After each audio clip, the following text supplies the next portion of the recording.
Day 30, the United States versus Sean Combs, the government's closing arguments. They just finished, and we were supposed to get out at 3, and now it's almost 5 o'clock, so they went a little bit over.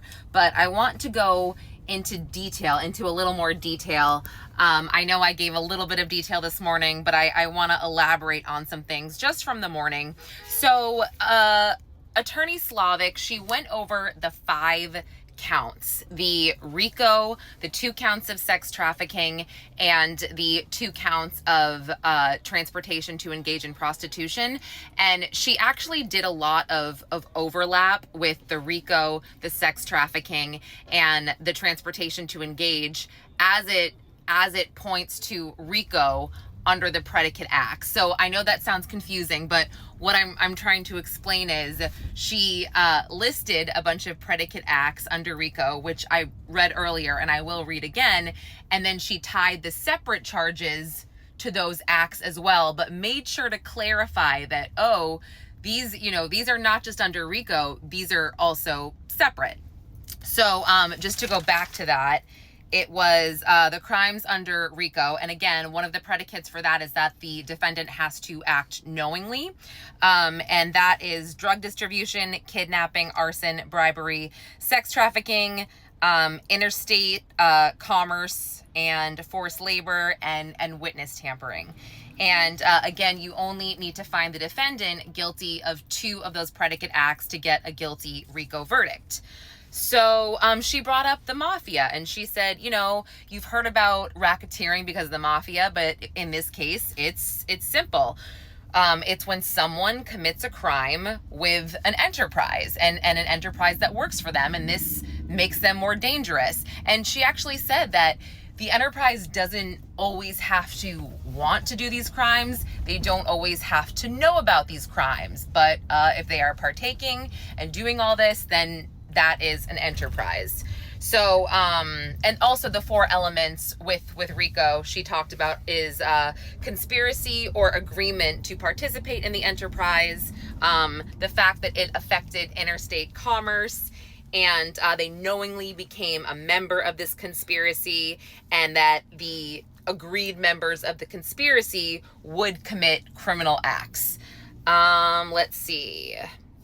She called Diddy's employees loyal lieutenants and also foot soldiers. She showed us pictures of the security team of Roger Bonds, D-Rock, Rube. Those are like the main guys, and Fahim. And then she showed us all of the assistants throughout the years. So, and these were his loyal foot soldiers. And I think I talked about the distribution of drugs this morning and how she made sure to say, yeah, it doesn't matter the amount. It doesn't matter if he sold them or paid for them, sold them or, made people pay for them. If he distributed them, which he did to Cassie and Jane and some of the assistants, this counts as distribution. And, we have satisfied, we have satisfied this charge because he did. And let's see. And she showed, text messages and then parts of transcripts where the assistants said they took drugs, and as well as Cassie and Jane. We talked about I don't remember at this point. She talked about how the kidnappings were satisfied under RICO, with Cassie and the London hotel. And, she also showed the transcript of Cassie talking about being beat prior to going to the London hotel, and the fact that Bonds wouldn't let her leave. And then the second kidnapping was Capricorn Clark and the lie detector, and how the polygraph said if you fail, they're going to throw you in the East River. So that was part of the threats or the force. And then the 2011 Kid Cudi night, or the trespassing night, sorry, my hair, was the 3rd kidnapping event for Capricorn Clark. And then obviously the arson. He talked about how Kid Cudi's car was blown up, and basically she said the word coincidence a lot for this one. She was like, oh, it's such a coincidence that Diddy talked to Cassie about blowing up Kid Cudi's car, and then all of a sudden it did get blown up. And then the bribery aspect, she said that was met through Eddie Garcia and KK, D-Rock. They help with that.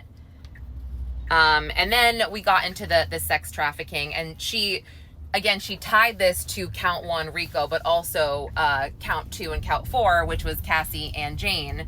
So she said that it relates to, the sex trafficking relates to hotel nights and freak-offs using force, fraud, and coercion. And it's part of the RICO because his employees help facilitate these nights by getting the entertainers at times and setting up the hotels and whatever. And then we were shown pictures of 27 escorts. And she also said, I'm not asking you to find every single freak-off or hotel night a crime, because the element here can be met with just one time. And I said that to you guys earlier. So, let's see. And she went through like Jane first, basically, the stages of how he groomed her and love bombed her into doing this. And then the aftermath, texts from Jane, how she became more resistant. And then he had coerced her through, they said he coerced her through jewelry and money and gifts and travel. And they brought up the fraud, which was the New York trip in September of 2023, where she said she didn't want to do freak-offs. And he said, you don't have to. She gets on a plane. And while he's texting her, he's texting escorts or entertainers and Cowboys for Angels at the same time, saying that that is fraud.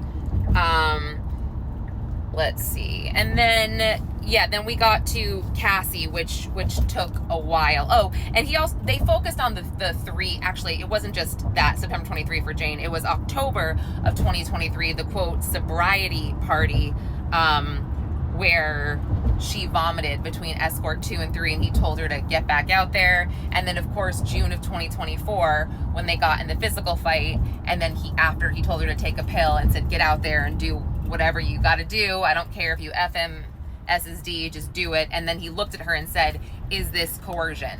And she brought up he knew what was going on at that point, and he used that word. So let's see. And then, so Cassie, that was a lot more detailed, going over the elements for Cassie, talking about how, they had a roadmap to their relationship. She said that there was the early stages, the abuse, the end of the relationship, and then the freak-offs. That's how she categorized everything.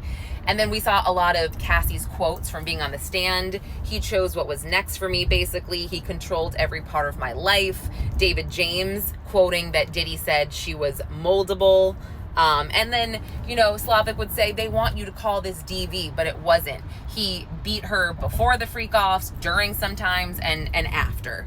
And then we saw a lot of Dr. Hughes's written testimony as well as to why, she didn't leave. And let's see. Oh, and then they saw the whole video of the Intercontinental Hotel. And that was just in detail. And let's see. Okay. Oh, and then we saw 3 instances they focused on for Cassie, and that was the Intercontinental Hotel, the Cannes Film Festival, where he was showing her videos on the way home, on the plane to New York, and he was doing it in front of other people. And then she was forced to do a freak off when she landed in New York. And then let's see. Oh, and then, she talked about why, the defense is going to say that Cassie was made an adult choice to say, but everything I just showed you is why she couldn't make an adult choice. This was her life, blah, blah, blah. And then we talked about counts 3 and 5. She went into detail, the interstate transport for prostitution. We saw records again. We saw text that was pretty cut and dry. And she didn't say, oh, you want to see more? Well, I've got plenty of examples. And then she showed us. And then she talked about forced labor. And she said that actually the forced labor goes to sexual services as well. So she cited Mia, Cassie, Jane, and then Capricorn Clark, because Capricorn Clark did not get her overtime. And also they talked about witness tampering and obstruction for another element of RICO. That was the last element, and that was directly to Jane and Mia, because of the way that Diddy recorded phone calls with Jane after Cassie's lawsuit, and he tried to gaslight her and get her not to talk. And then D-Rock contacting Mia at Diddy's directive. And I'm going to get cut off for 10 minutes. But venue, that's very important. For each count of that he's charged with, it has to have happened in SD.